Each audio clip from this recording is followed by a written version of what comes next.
On va consacrer cette vidéo à la représentation des transformations élémentaires dont je vous ai parlé dans les applications sur la plateforme UVT. Donc, on va commencer par la transformation dont on a parlé dans les vidéos précédentes. On va commencer par transformation isobare.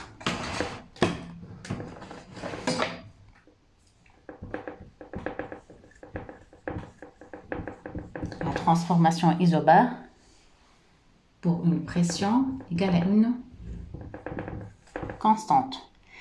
Ça se représente sur un diagramme de Clapeyron PV sous la forme d'une variation horizontale d'un état 1 à un état d'équilibre 2.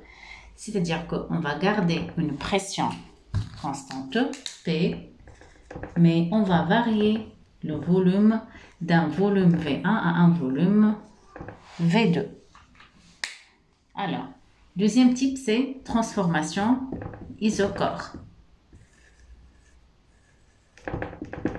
La transformation isochore pour un volume constant.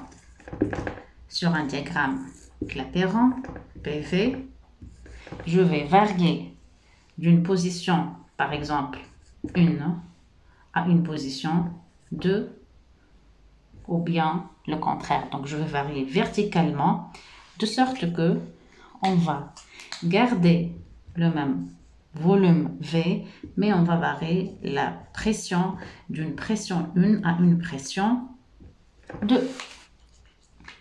Passons maintenant au troisième type, qui est la transformation isotherme.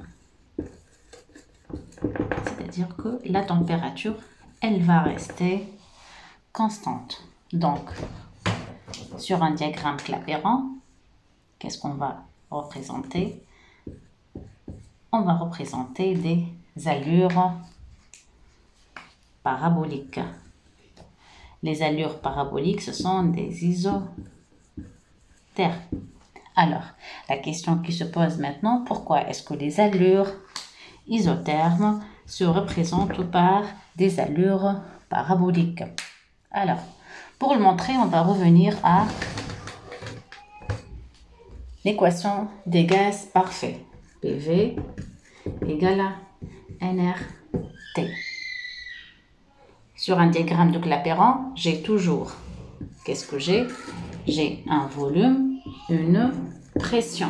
Donc, je cherche toujours l'équation qui relie la pression au volume. En revenant à l'équation d'un gaz parfait, PV égale à nRT. Donc, P égale à quoi? En fonction de V, c'est égal à nRT sur V. Température constante, donc c'est une constante. Donc, en fin de compte, P égale à une constante sur un volume.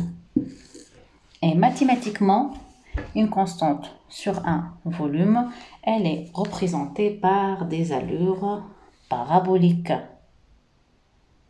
Donc, je peux aller donc d'une position 1 à une position 2. Donc, pour une pression P1 et volume V1, pression P2 et volume V2. Ça, c'est la description d'une transformation isotherme. Donc, les isothermes sont représentés, on a dit, par des allures paraboliques.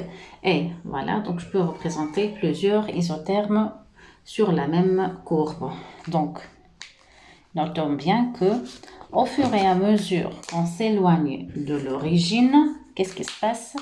Au fur et à mesure qu'on s'éloigne de l'origine, la température va augmenter.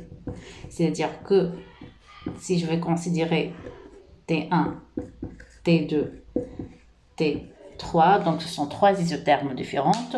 Donc T3 est supérieur à T2 qui est supérieur à T1.